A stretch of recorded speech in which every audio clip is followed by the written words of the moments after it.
SIR special intensive revision ये हमारा जो मतदान पट्टी का है, वोटर लिस्ट का, उसका रिवीजन का है। इससे पहले कर्नाटक में 2002 के अंदर एक SIR हुआ था, सिर्फ कर्नाटक नहीं पूरा हिंदुस्तान भर हुआ था। अभी उसका रिवीजन कर रहे हैं, तो इसमें मसला कोई नहीं था रिवीजन के अंदर। यानी जो लोग मरे हुए हैं, जिनके पास डुप्लीकेट वोटर ID है, उन लोगों को निकालने के लिए एक प्रोसेस है। तो इस बार जो SIR जो अनाउंस हुआ है उसको स्पेशल इंटेंसिव रिवीजन कहा गया। मतलब यह है कि इसके अंदर एक लंबा प्रोसेस उसको इंट्रोड्यूस किया गया। इसमें सबसे बड़ा मुसलमानों के लिए खतरा ये है कि 2002 के अंदर जिनका नाम नहीं है, या माँ बाप का, या 1987 के बाद जिनका पैदा हुआ है, उन लोगों का 2002 के अंदर नाम रहना ज़रूरी है। अगर नहीं है तो उन लोगों को 11 डॉक्यूमेंट दिखाना पड़ेगा।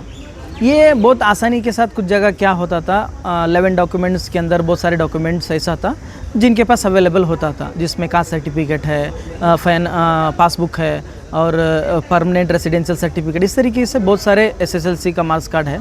तो ये सारे डॉक्यूमेंट्स अगर आपके पास है तो आपको वापस इंक्लूड किया जाता था। लेकिन जब रिसेंटली पश्चिम बंगाल के अंदर एक नया टर्मिनोलॉजी निकाला गया, लॉजिकल डिस्क्रिपेंसी पे नाम से, तो इसके अंदर खुसूसन मुसलमानों को निकालने के लिए लॉजिकल डिस्क्रिपेंसी का मतलब यह है कि आपका स्पेलिंग मिस्टेक है। समझिए 2002 के अंदर आपका मोहम्मद का नाम के अंदर MOHAMMED था, अभी वो मोहम्मद अगर हो गया MUHAMMED। तो अगर इस तरह डिफरेंसेस अगर आ गया 2025 के वोटर लिस्ट में और 2002 के अंदर वोटर लिस्ट के अंदर, आपको लॉजिकल डिस्क्रिपेंसी के अंदर डाला जाएगा। तो आपको ये करना पड़ेगा कि आप प्रूव करना कि आप यहीं का सिटीजन है बोल को। ये सबसे बड़ा खतरनाक मुसलमानों के लिए होने वाला है।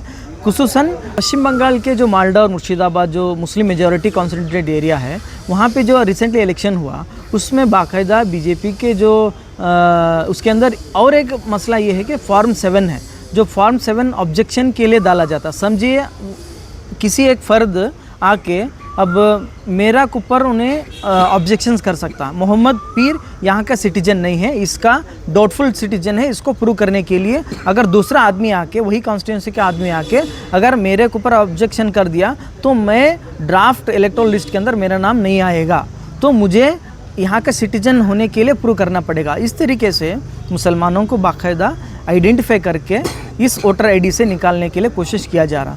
क्यों वोटर ID से निकालने के लिए कोशिश किया जा रहा? इसीलिए कि जो सेकुलर वोटर्स है और मुसलमानों को जहाँ पर मेजॉरिटी वोटिंग है, वहाँ पे अगर मुसलमानों को रिप्रेजेंटेशन वोटिंग पावर को अगर निकाला गया तो उनका कोई वजूद इस हिंदुस्तान में रहने के लिए कोई उनका ये नहीं रहेगा, मतलब ही नहीं रहेगा। वो लोग मुसलमान कितने परसेंटेज भी अगर रहेंगे तो पॉलिटिकली हम लोग कुछ भी नहीं कर सकेंगे। तो ये सबसे खतरनाक जो CA NRC का जो ख्यालात जो था BJP का, उसी को उन्होंने SIR के जरिए से बैकडोर से CA NRC को लागू कर रहे हैं। ये मुसलमानों के लिए बहुत बड़ा खतरनाक SIR होने वाला है।